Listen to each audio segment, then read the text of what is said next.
Hello crushers, welcome to day 13। I hope आपकी तैयारी ज़बरदस्त चल रही हो। आज हम इस सीरीज़ में रोटेशनल मोशन को कम्प्लीटली ख़त्म कर देंगे। हमें पढ़ना है प्योर रोलिंग। रोलिंग के बहुत सारे एग्जांपल्स, इंक्लाइन पे किस तरीके से रोलिंग मोशन होता है वो भी देखेंगे। उसके बाद लास्ट में देखेंगे angular momentum and conservation of angular momentum के किस तरीके के क्वेश्चन बनते हैं, क्या कॉन्सेप्ट है। बहुत सारे प्रीवाईक्यूज और बहुत सारे कॉन्सेप्चुअल एग्जाम्पल्स के साथ में इस चैप्टर को हम अच्छे से आज खत्म कर देंगे। इसके बाद आपको कोई और वीडियो को देखने की ज़रूरत नहीं पड़ेगी। मेरा नाम विक्रांत किरार है और अब इस लेक्चर को स्टार्ट करते हैं।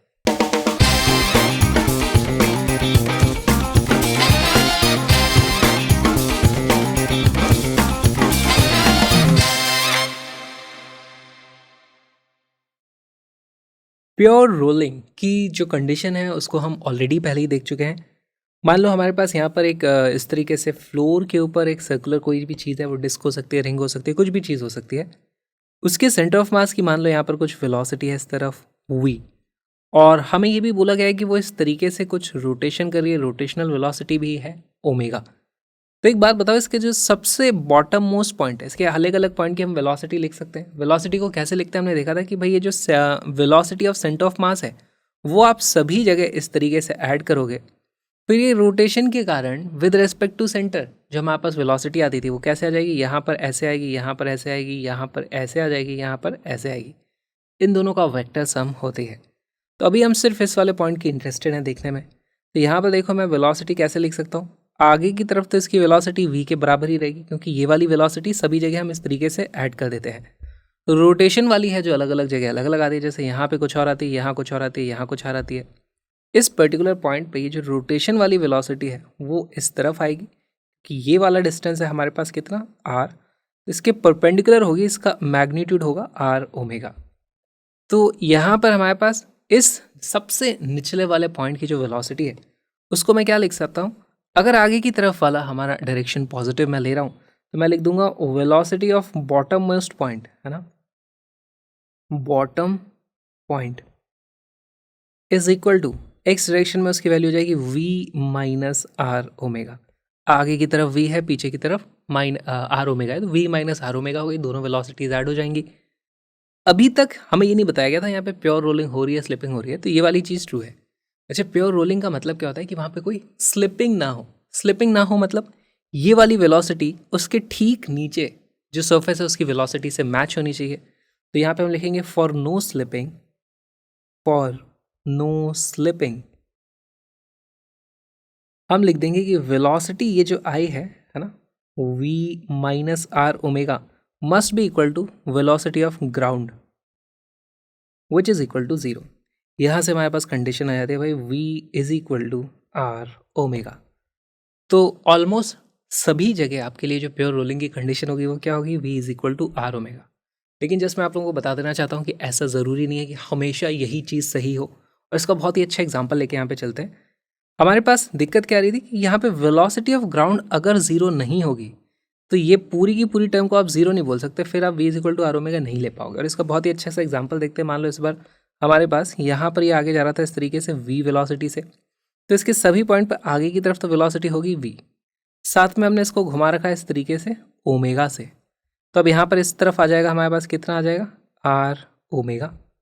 इस केस में जो सबसे निचला पॉइंट है उसकी मैं आगे की तरफ वाली वेलोसिटी कितनी लिख सकता हूँ, v minus R omega must be equal to. अब देखो यहाँ पर नो स्लिपिंग अगर मुझे चाहिए तो भाई ये जो सबसे निचला पॉइंट है इस डिस्क का, उसकी जो आगे की तरफ नेट वेलोसिटी आएगी और ये वाले की जो नेट वेलोसिटी है दोनों बराबर होनी चाहिए, तभी दोनों साथ में चलेंगे, नहीं तो स्लिपिंग होने लग जाएगी। और मान लो इसकी वेलोसिटी हमको दे रखी है, लेट से ये है v2, ये होनी चाहिए v2 के बराबर। ये क्या चीज़ है यहाँ पे, ये हो गई velocity of disc bottom part, bottom point, और ये हो गई हमारे पास वेलोसिटी ऑफ प्लैंक, जो भी चीज़ है ये। तो यहाँ पर इस केस में हम बोल सकते हैं भाई यहाँ पर v is not equal to R omega, है ना, v is not equal to R omega. लेकिन आपको फिर से बता देता हूँ 99% केसेस में आपको यही पढ़ना है। ऐसा बहुत रेयरली पॉसिबल है कि ऐसे केस आपसे पूछे जाएं।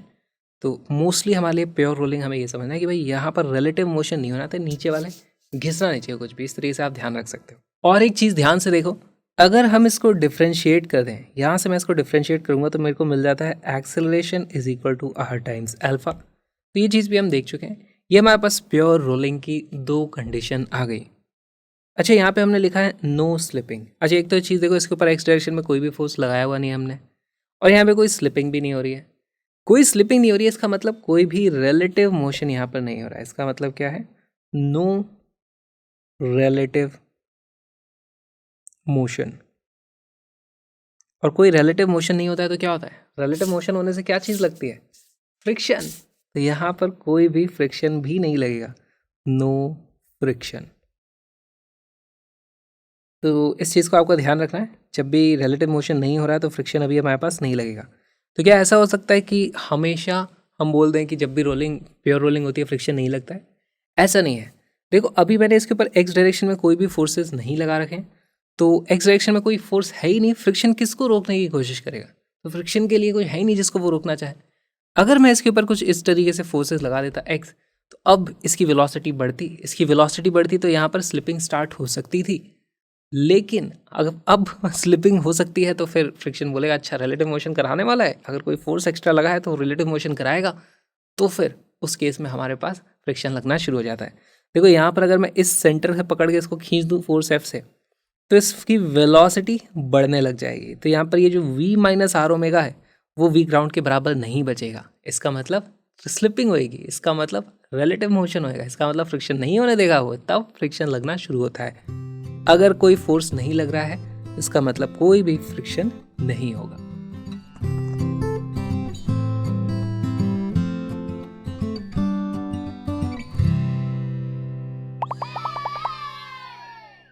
हमारे पास एक डिस्क है और अब की बार हमने क्या किया, ये डिस्क रेस्ट पर थी, उसके ऊपर हमने कोई फोर्स इस तरीके से लगा दिया एफ, यहाँ पर एक्सटर्नल फोर्स कैपिटल एफ मैंने ऐसे लगा दिया।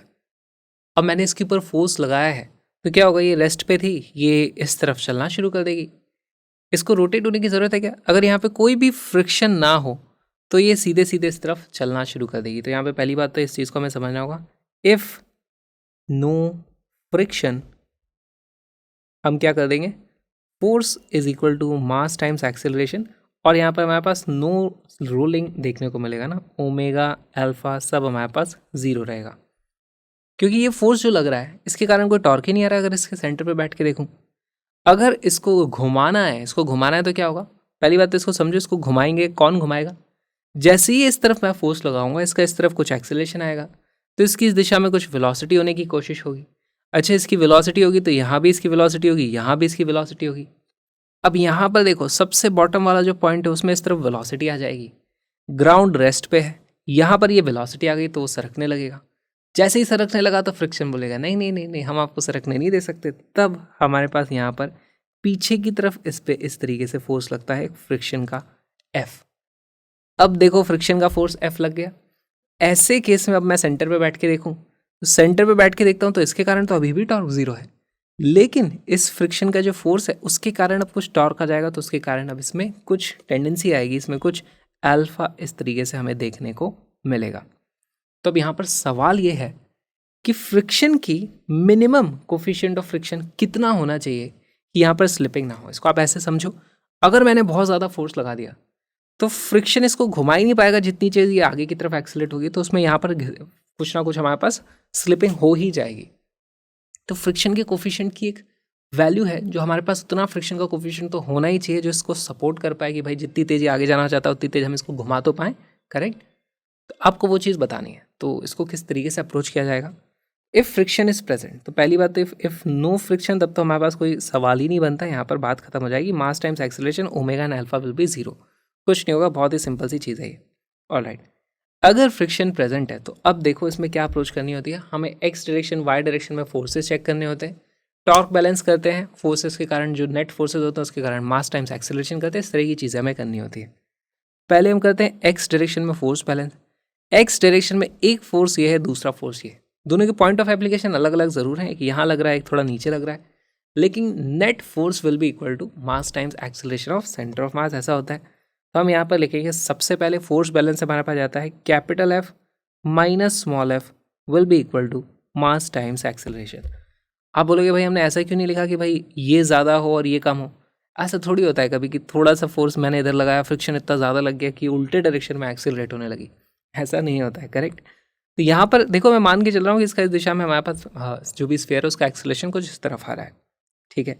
ये हो गई मेरे पास पहली इक्वेशन जो हमने फोर्स के कारण बनाई। अब देखो यहाँ पे इनका नाम भी लिखते चलते हैं ताकि आपको ध्यान रहे हमें करना क्या क्या होता है। सबसे पहले हम करते हैं फोर्स बैलेंस, इसे हम लिख देंगे दिस इज फोर्स बैलेंस, या फोर्स इक्वेशन लिख दो उसको, बस फोर्स की इक्वेशन हमने लिख दी इस तरीके से। फिर आती है हमारे पास टॉर्क की इक्वेशन। हमेशा हम यही सब स्टेप्स करने वाले हैं। टॉर्क की इक्वेशन क्या बोलती है भाई, किसी भी पॉइंट के अबाउट देख लो आप, इस पॉइंट के अबाउट देखोगे तो यहाँ पर से फ्रिक्शन का फोर्स हमारे पास जीरो हो जाएगा। इस कैपिटल एफ के कारण कुछ टॉर्क होगा और हमारे पास यहाँ पर आप अल्फा की वैल्यू चेक कर सकते हो, लेकिन मैं इसके अबाउट नहीं करूँगा, मैं इसी पॉइंट के अबाउट करूँगा, सिंप्लिसिटी रखते हैं। टॉर्क की जो वैल्यू आने वाली है उसको मैं लिख दूंगा फ्रिक्शन का फोर्स जो कि लगा है कितनी दूरी पर, ये डिस्टेंस है हमारे पास आर, इस तरीके से है ना, दिस इज आर। फ्रिक्शन का फोर्स मल्टीप्लाइड बाय आर, ये हो गया torque, will be equal to I times alpha. ये हो जाएगी हमारे पास दूसरी इक्वेशन। इस पर्टिकुलर केस में मोमेंट ऑफ इनर्शिया की वैल्यू कितनी हो जाती है, M R square divided by 2। अगर ये डिस्क है तो ये हो गई मेरे पास इक्वेशन नंबर 2। टॉर्क की इक्वेशन लिख दी। वेरिएबल्स गिनते हैं, इसमें कितने वेरिएबल्स हैं।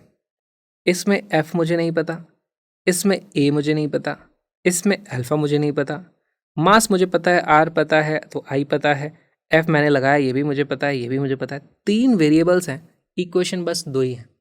एक और इक्वेशन की ज़रूरत हमें पड़ेगी, कहाँ से आएगी वो आती है हमारे पास कंस्ट्रेन इक्वेशन, या फिर उसको बोला जाएगा नो स्लिपिंग कंडीशन। क्वेश्चन में बोला गया है ना कि हमें कि नो स्लिपिंग है, स्लिपिंग ना हो, तो इस मैथ की इक्वेशन को भी तो बताना पड़ेगा कि भाई स्लिपिंग ना हो, तो उसके लिए हमें कुछ कंडीशन डालनी पड़ती है। तो यहाँ पे हम लिखते हैं, उस कंडीशन का नाम रखते हैं नो स्लिपिंग। और नो स्लिपिंग कंडीशन अभी हमने देखा था, उसकी वैल्यू क्या होती है, v is equal to R omega. लेकिन हम यहाँ वेलोसिटी वाली बात नहीं कर रहे हैं, हम यहाँ पे क्या करेंगे, acceleration is equal to R times alpha आने वाला है। Acceleration is equal to R alpha, ये हो जाती है हमारे पास इक्वेशन नंबर 3। अब इन 3 इक्वेशंस को मिला करके सॉल्व किया जा सकता है, 3 वेरिएबल्स हैं और देखो ये एक्चुअली सॉल्व करना बहुत ही आसान है। यहाँ पर एक्सेलरेशन जो है, अच्छा सब जगह आर को हम कैपिटल लिख रहे हैं तो इसको भी आर कैपिटल लिख देते हैं। एक्सेलरेशन की जो वैल्यू है देखो यहाँ से उठा करके रख देता हूँ, capital F minus F upon M, ये मेरे पास एक्सेलरेशन की वैल्यू आ जाएगी। यहाँ से इसे सॉल्व करते हैं, capital F minus small F divided by M is equal to R times alpha की वैल्यू देखो यहाँ से क्या निकली, तो ये हमारे पास एम आर स्क्वायर था। यार यहाँ पे अल्फा भी तो लिखना पड़ेगा इस तरीके से, ऑलराइट।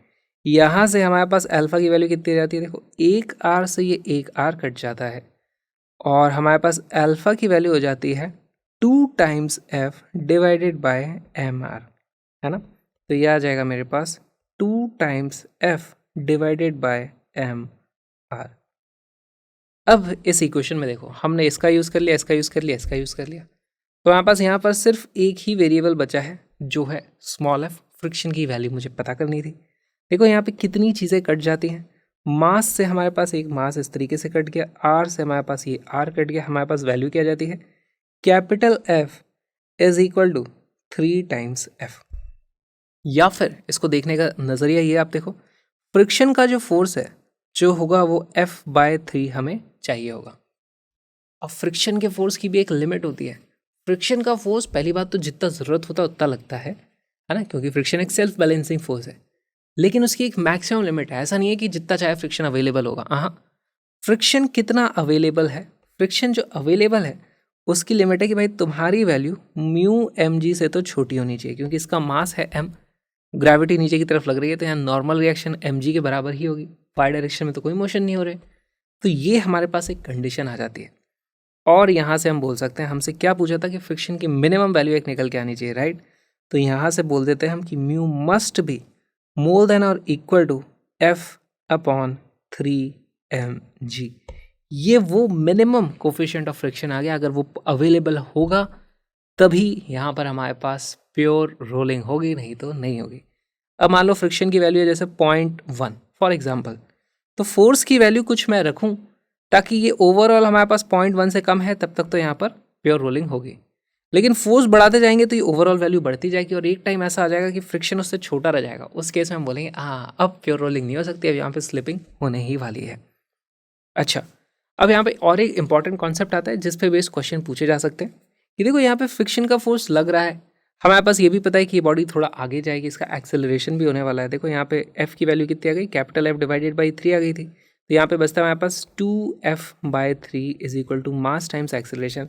एक्सेलरेशन की वैल्यू हो जाती है मेरे पास 2f/3m। इस चीज़ को मैं यहाँ पे लिख देता हूँ, है ना। यहाँ से एक्सेलरेशन की वैल्यू कितनी आ जाती है 2f capital F divided bye 3m। ये हमने यहाँ से पता कर लिया। अब एक्सेलरेशन की वैल्यू कुछ आई तो इसका कुछ डिस्प्लेसमेंट भी होगा। अगर मैं इसको ओवरऑल बॉडी में देखूं तो फ्रिक्शन का फोर्स पीछे की तरफ है, बॉडी ने आगे चला गया, तो फ्रिक्शन नेगेटिव वर्क कर रहा है। फ्रिक्शन इसकी एनर्जी क्या खींच लेगा, क्या फ्रिक्शन इसकी एनर्जी ले लेगा? तो इसका जवाब है ऐसा नहीं होता है, ठीक है। वर्क डन बाय फ्रिक्शन यहाँ पर 0 होता है। क्यों? क्योंकि देखो फ्रिक्शन लगा किसके ऊपर है, फ्रिक्शन लगा है सबसे निचले पॉइंट के ऊपर, और सबसे निचले पॉइंट का डिस्प्लेसमेंट इस तरफ नहीं हुआ है, सबसे निचला पॉइंट इनफैक्ट ऊपर जाता है।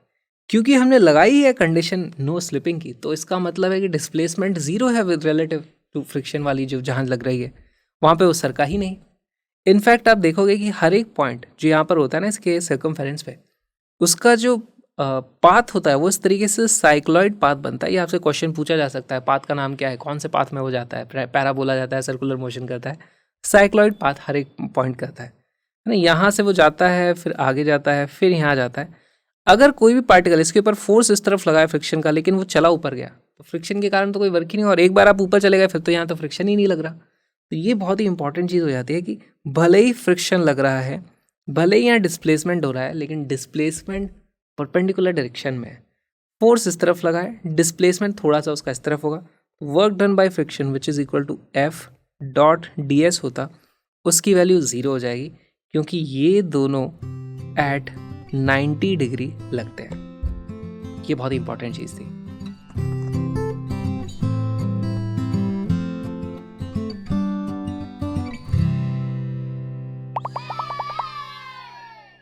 A horizontal force F acts on the sphere and its center as shown. Coefficient of friction between ground and the sphere is mu. What is the maximum value of capital F for which there is no slipping? बहुत ही अच्छा सवाल है। अच्छा, अभी हमने जो देखा था रिजल्ट क्या देखा था, हमारे पास फ्रिक्शन का फोर्स जो लग रहा था उसकी वैल्यू आई थी कैपिटल F डिवाइडेड बाई 3।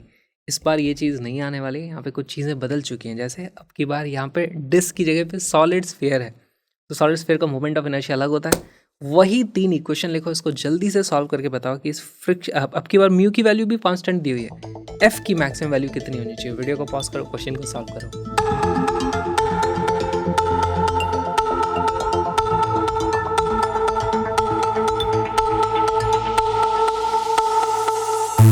इसका करेक्ट आंसर है बी। सॉल्व करते हैं।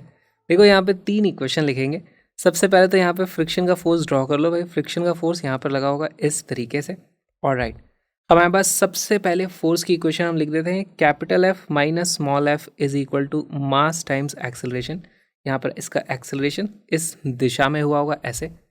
अच्छा, इसमें हम मान लेते हैं इस तरीके से कुछ अल्फा आएगी, तो हम टॉर्क की इक्वेशन लिखते हैं। टॉर्क की इक्वेशन के साथ सीधे सीधे हो जाएगी। देखो फ्रिक्शन का फोर्स इधर लगा है एट ए डिस्टेंस आर, तो मेरे पास टॉर्क की वैल्यू जाती है F into R is equal to कितना हो जाएगा, moment of inertia times alpha, है ना, आई अल्फा होता है। मोमेंट ऑफ इनर्शिया इसका कितना है, ये एक सॉलिड स्फीयर है, तो यहीं पे हमारे पास 2/5 mr² होना चाहिए था, n2 अल्फा, ये हो जाएगा। ये हमारे पास टॉर्क की इक्वेशन आ गई। और तीसरी इक्वेशन हमें लिखनी होती है no slip condition which is acceleration is equal to r times alpha. अब यहाँ से एक्सेलरेशन की इधर डाल दो वैल्यू, यहाँ से अल्फा की वैल्यू इधर डाल दो। वैल्यू रखते हैं, देखो एक्सेलरेशन की वैल्यू यहाँ से आ रही है मेरे पास capital F minus small F divided by M. This is acceleration. This acceleration will be equal to R times alpha. देखो अल्फा की वैल्यू यहाँ से मैं निकाल सकता हूँ। पहली बात तो यहाँ पर एक आर से ये आर इस तरीके से कट जाएगा। अल्फा की वैल्यू यहाँ पर आती है हमारे पास 5 times F divided by 2mr, इस तरीके से। यहाँ m से m कट जाता है, कैपिटल आर से कैपिटल आर कट जाता है। हमारे पास वैल्यू क्या जाती है, देखो कैपिटल एफ को मैं लिख सकता हूँ, capital F is equal to 5 by 2f, है ना, इसको लिख देंगे 5 divided by 2 small F plus small F, या फिर हम लिख सकते हैं f इज इक्वल टू, हमारे पास वो आ जाता है 5 + 2 होता है 7, तो जाता है 2 कैपिटल F डिवाइडेड बाय 7। हमारे पास फ्रिक्शन के फोर्स की वैल्यू आ गई भाई। इस बार फ्रिक्शन का फोर्स इतना लगने वाला है। अच्छा, हमसे ये थोड़ी पूछा था फ्रिक्शन का फोर्स कितना लगेगा, हमें बताया था कैपिटल F की मैक्सिमम लिमिट बताओ कितनी है। तो इसको कैसे लिखेंगे, हम लिखेंगे भाई फ्रिक्शन इतना लगना चाहिए, लेकिन फ्रिक्शन के ऊपर एक लिमिट है, फ्रिक्शन एक पर्टिकुलर वैल्यू से बड़ा नहीं हो सकता, और वो वैल्यू यहाँ पर कितनी आ जाती है, friction must be less than mu M G, ऐसा मैं लिख सकता हूँ। और यहाँ से मेरे को मिल जाता है कि भाई capital F must be less than और equal to 7 mu M G divided by 2, B becomes our correct answer.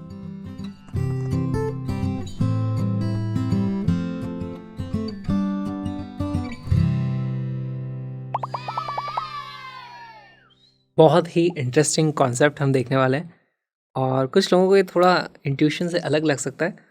मान लो हमने यहाँ पर इस तरीके से एक एक्सटर्नल फोर्स लगा रखा है, इस तरीके से F, तो हम क्या देखते थे कि भाई हमारे पास यहाँ पर का फ्रिक्शन का फोर्स F लगता था।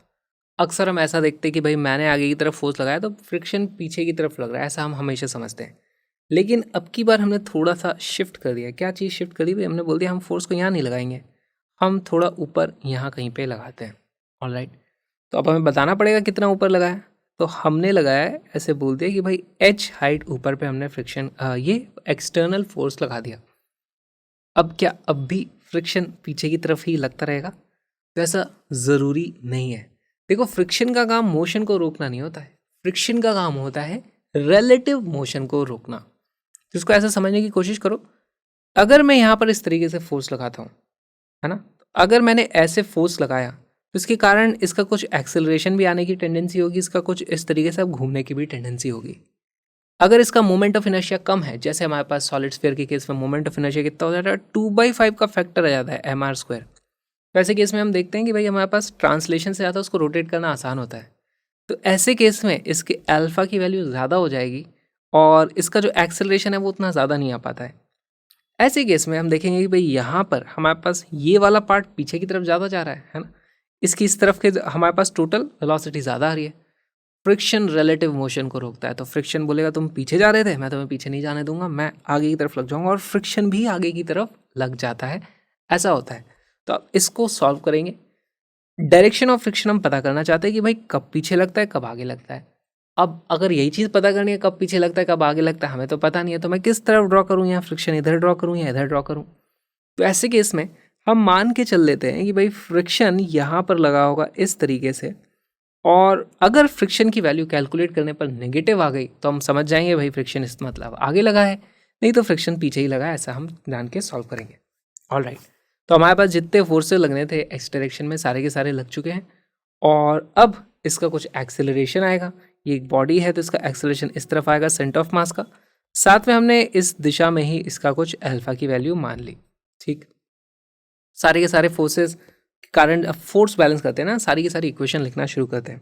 ओके, यहाँ पर हमारे पास जो पहली इक्वेशन आ जाएगी फोर्स की, हो जाएगी फोर्स माइनस फ्रिक्शन का force F is equal to mass times acceleration. पहली इक्वेशन ये हो जाएगी। दूसरी इक्वेशन टॉर्क वाली लिखनी पड़ेगी। तो टॉर्क देखो यहाँ पर इस कैपिटल F के कारण ऐसे लग रहा है, ये भी इसे घुमाने की कोशिश कर रहा है। फ्रिक्शन का जो फोर्स है वो भी इसे ऐसे घुमाने की कोशिश कर रहा है, तो दोनों टॉर्क ऐड हो जा रहे हैं। तो यहाँ पर जो टॉर्क की इक्वेशन आ जाएगी वो क्या आएगी, capital F into H plus small f into कितना radius r will be equal to I times alpha. तो इसको मैं लिख दूंगा आई अल्फा ही लिखता हूँ अभी, क्योंकि अलग अलग तरह की बॉडी के लिए अलग अलग आई की वैल्यू आएगी। इसको अभी मैं आई लेके ही चलता हूँ, बाद में वैल्यू रख देंगे इसकी। और तीसरी कंडीशन ये है कि फ्रिक्शन तो चाहता है ना कि भाई यहाँ पे कोई स्लिपिंग ना हो, उसीलिए तो फ्रिक्शन लग रहा है। तो अभी मान के चलते हैं कि स्लिपिंग नहीं हो रही है, ठीक है। तो हमारे पास तीसरी इक्वेशन आ जाती है acceleration is equal to R times alpha. ये हो गई मेरे पास तीसरी इक्वेशन।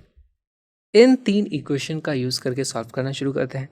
देखो, यहाँ से एक्सेलरेशन की वैल्यू उठा करके हम यहाँ रख देंगे, तो देखो सीधे सीधे मेरे पास आ जाता है capital F minus small f divided by m will be equal to r times. अब बताओ अल्फा की वैल्यू कितनी है। यहाँ से अल्फा की वैल्यू आ जाती है मेरे पास capital F into H plus F into R divided by I is equal to हमारे पास अल्फ़ा की वैल्यू आ जाती है। ये मैंने यहाँ पे रख दिया। अब ये आप यहाँ पर मेरे पास देखो, मुझे कैपिटल एफ पता ही है जो हमने लगाया है, कितनी ऊंचाई पे लगाया है एच मुझे पता है, जो ऑब्जेक्ट है उसका मास, मोमेंट ऑफ इनर्शिया सब मुझे पता है, रेडियस मुझे पता ही है। मुझे एक ही चीज़ तो नहीं पता है यहाँ पर, इस इक्वेशन में मेरे पास एफ की वैल्यू नहीं पता, वही तो मुझे पता करनी है। तो सारे के सारे एफ वाले एलिमेंट को एक तरफ लेके आ जाओ, फ्रिक्शन वालों को देख लेते उसकी वैल्यू क्या आ रही है। सॉल्व करना शुरू करते हैं। बस ये मोमेंट ऑफ इनर्शिया को भी हम रिप्लेस कर लेते हैं एम के स्क्वायर से।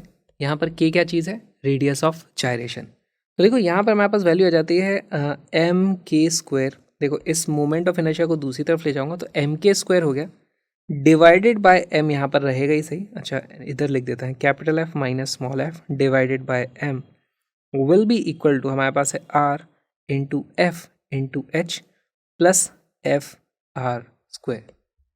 यहाँ पर हम देखते हैं हमारे पास स्मॉल एम से ये एम इस तरीके से कट जाता है। हमारे पास यहाँ पर बचता है कैपिटल एफ इंटू के स्क्वायर, और दूसरी तरफ से भी हमारे पास ये जो एफ वाली टर्म है इसको दूसरी तरफ ले आता हूँ मैं, ये हो जाता है minus R F H will be equal to F R square plus F K square. यहाँ से देखो, यहाँ से मैं एफ की वैल्यू कॉमन निकालूंगा, यहाँ से कैपिटल एफ की वैल्यू कॉमन निकालूंगा, और हमारे पास वैल्यू जाती है फ्रिक्शन का force F is equal to K square minus R H upon K square plus R square. ये दोनों के सेम ही है तो इसको स्मॉल के नहीं लिखेंगे, के square minus R H upon K square plus R square, और ये वाली जो वैल्यू हो जाती है इसको कैपिटल एफ से मल्टीप्लाई कर देंगे। हमारे पास फ्रिक्शन का फोर्स आ चुका है। अब देखो एच की वैल्यू अगर मैं ज़ीरो रख देता हूँ तो हमारे पास यहाँ पे फ्रिक्शन के फोर्स की कुछ वैल्यू आ जाती है जो कि पॉजिटिव ही आएगी। देखो ये के स्क्वायर है upon K square plus R square है, और इस तरीके से अभी तक हम चेक करते आते हैं फ्रिक्शन का फोर्स कितना लगता है। एक बहुत ही इंटरेस्टिंग फॉर्मूला भी हमें यहाँ से मिल जाता है ना, H is equal to zero कर देते हैं तो हमारे पास फ्रिक्शन का जो फोर्स आ जाता है, फ्रिक्शन का force is equal to K square upon R square plus K square times F. इसको आप याद रख सकते हो। ओके अब देखो यहाँ पर एच की अलग अलग वैल्यू रखने से, यहाँ पर हाइट इसकी बढ़ाने से, कभी यहाँ फोर्स लगाया, कभी यहाँ फोर्स लगाया, कभी यहाँ लगाया, कभी यहाँ लगाया, कभी यहाँ लगाया, अलग अलग एच की वैल्यू पर ये जो वैल्यू है कभी ये पॉजिटिव हो सकती है तो कभी ये नेगेटिव भी हो सकती है। इसका मतलब फ्रिक्शन का फोर्स कभी इधर लग रहा था वो पॉजिटिव है तो कभी नेगेटिव है, और नेगेटिव इस दिशा में मतलब पॉजिटिव इस दिशा में। तो यहाँ पर हम पहले तो पता करते हैं कि वो कौन सी कंडीशन है जब इसकी वैल्यू ज़ीरो हो रही है। तो पहले हमारे पास कंडीशन आ जाती है एच इज इक्वल टू कितना आ जाता है, एच की वैल्यू होनी चाहिए के स्क्वायर अपॉन आर, के स्क्वायर अपॉन आर। ऐसे केस में फ्रिक्शन का फोर्स की वैल्यू ज़ीरो आ जाती है। हमारे पास कोई फ्रिक्शन के फोर्स की ज़रूरत नहीं है।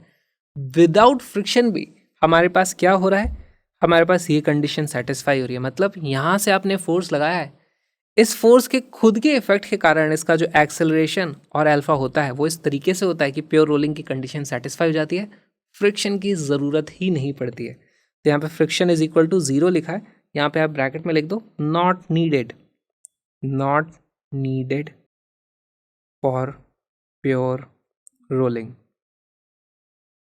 ठीक, अब अगर h की वैल्यू यहाँ पे ना इतनी रखने पे ज़ीरो आ जा रहा था, अगर उससे थोड़ी छोटी रख दूंगा तो f की वैल्यू पॉजिटिव आ जाती है। तो यहाँ पर हमारे पास कंडीशन, हम इसको किस तरीके से लिख सकते हैं, h लेस देन के स्क्वायर अपॉन आर।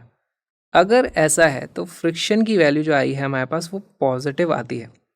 इसको लिखा कैसे जाएगा, फ्रिक्शन की वैल्यू पॉजिटिव मतलब फ्रिक्शन पीछे की तरफ लग रहा है, पीछे की तरफ से मतलब नहीं है। हमें ये देखना है कि अगर इधर फोर्स लगाया था तो फ्रिक्शन का फोर्स ऑपोजिट डायरेक्शन में लगाया, तो हम इसको लिखेंगे F opposite to capital F. और तीसरी सबसे इंटरेस्टिंग कंडीशन, अगर एच की वैल्यू ज़्यादा आ जाए के स्क्वायर अपॉन आर से। देखो के स्क्वायर अपॉन आर से एच की वैल्यू अगर मैंने ज़्यादा रखी, मान लो मैंने यहाँ पे रख दिया, तो अब इस केस में हमारे पास फ्रिक्शन की वैल्यू नेगेटिव आ जाती है ना, फ्रिक्शन इज नेगेटिव। इसका मतलब F will be in the same direction as F, तो एफ टूवर्ड्स कैपिटल एफ, इस तरीके से हम लिख सकते हैं। तो हमारे पास तीन कंडीशन आ गई। कभी आपसे ऐसा सवाल पूछा जा सकता है कि भाई कौन सी हाइट पे फोर्स लगाना है कि हमारे पास फ्रिक्शन की वैल्यू 0 हो तो भी प्योर रोलिंग हो। तो ये बहुत ही इंटरेस्टिंग यहाँ से रिजल्ट आया था भाई, हमारे पास वो जो हाइट एच है उसकी वैल्यू होती है k² के बराबर।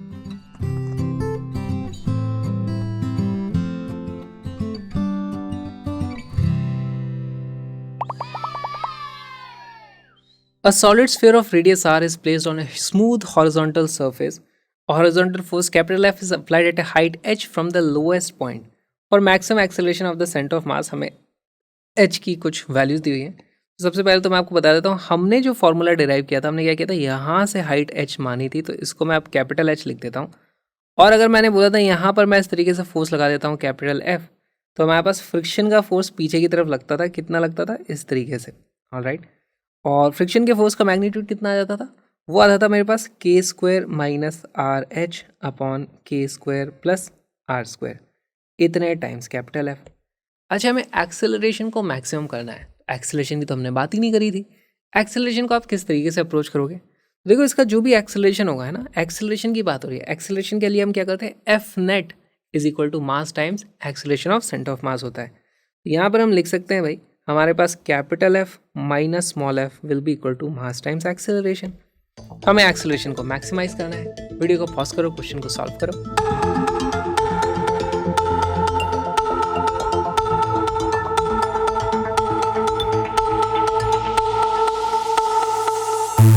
इसका करेक्ट आंसर है D.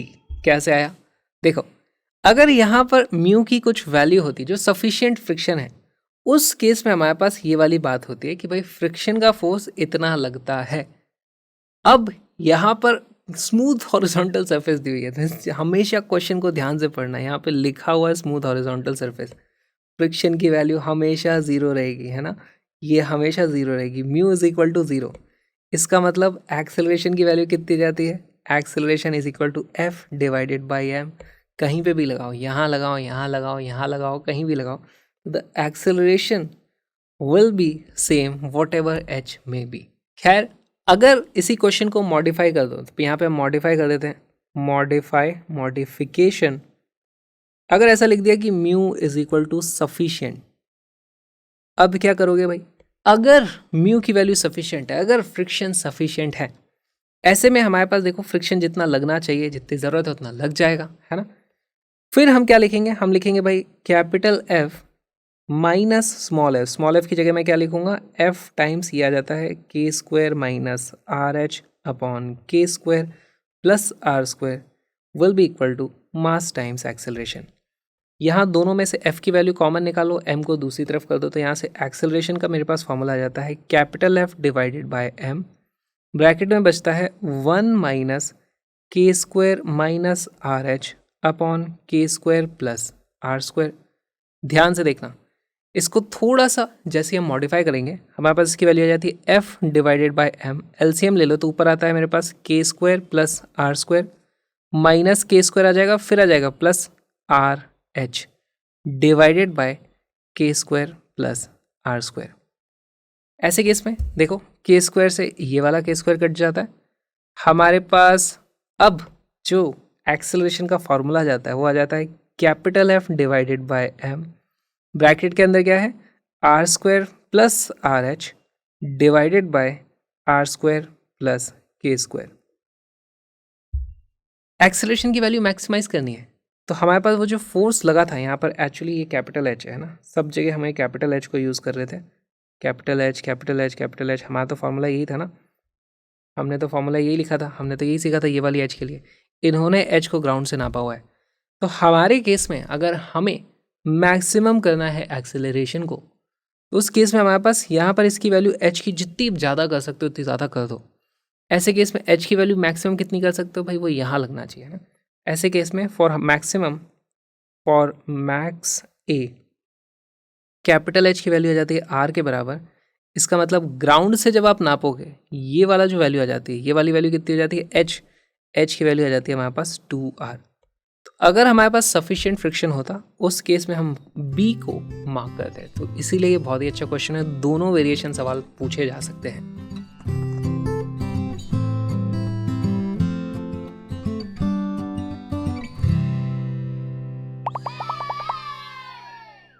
Motion on inclined plane. तब देखो यहाँ पर थोड़ा सिंपल से स्टार्ट करते हैं।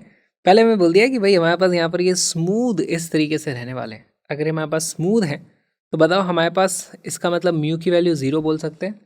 अगर म्यू की वैल्यू 0 होगी तो इनके नीचे की तरफ के एक्सेलरेशन क्या होंगे, इसको किस तरीके से समझेंगे। तो देखो अगर म्यू की वैल्यू 0 है तो इस वाली चीज़ को तो हम पहले ही सॉल्व कर चुके हैं। इसके ऊपर नीचे की तरफ कौन से फोर्स लगते हैं, इस दिशा में हमारे पास फोर्स लगता है mg sin थीटा, जहाँ पर हमारे पास ये एंगल होता है थीटा। और क्योंकि फ्रिक्शन की वैल्यू 0 है, पीछे कोई फ्रिक्शन ही नहीं लग सकता। सेम फोर्सेज इसके ऊपर लगेंगे इस दिशा में, है ना। यहाँ पे ऐसे लगेगा mg sin थीटा। अगेन इसके लिए भी फ्रिक्शन की वैल्यू 0 है। यहाँ पर हमारे पास जो एक्सेलरेशन की वैल्यू आ जाती है, एक्सेलरेशन आ जाता है g sin थीटा। यहाँ पर भी एक्सेलरेशन की वैल्यू आ जाती है g sin थीटा। ऑलराइट, अब बताओ इसमें टाइम कितना लगने वाला है। यहाँ पर अगर टोटल लेंथ हमारे पास l है तो टाइम कितना लगेगा उसको यहाँ से नीचे आने में। टाइम के लिए हम कर देंगे l is equal to U T plus half A T square. यहाँ पर u की वैल्यू तो 0 दी हुई है, हमें बोला है रेस्ट से स्टार्ट हुआ है। तो यहाँ पर हमारे पास जो टाइम की वैल्यू आ जाती है, टाइम का फॉर्मूला हमारे पास ध्यान रखना इसको, इसकी वैल्यू हो जाती है 2l/g sin थीटा। इस तरीके से हमारे पास वैल्यू आ जाती है। और एग्जैक्ट सेम चीज़ यहाँ पे होगी, यहाँ पे भी टाइम की जो वैल्यू आएगी वो आ जाएगी √2l/g sin थीटा। अब एक बात बताओ, जब ये नीचे आएगा तब इसकी वेलोसिटी कितनी हो जाएगी। तो यहाँ पर कुछ वेलोसिटी होगी। अगर यहाँ पे नीचे आने पे मान लो मेरे को पता चल गया कि इस तरफ वेलोसिटी है v, तो क्या आप बता सकते हो इसकी ओमेगा कितनी होगी। क्या यहाँ पे हम लिख सकते हैं v is equal to R omega. तो ऐसा नहीं होगा। ये कब होता है, जब प्योर रोलिंग होती है।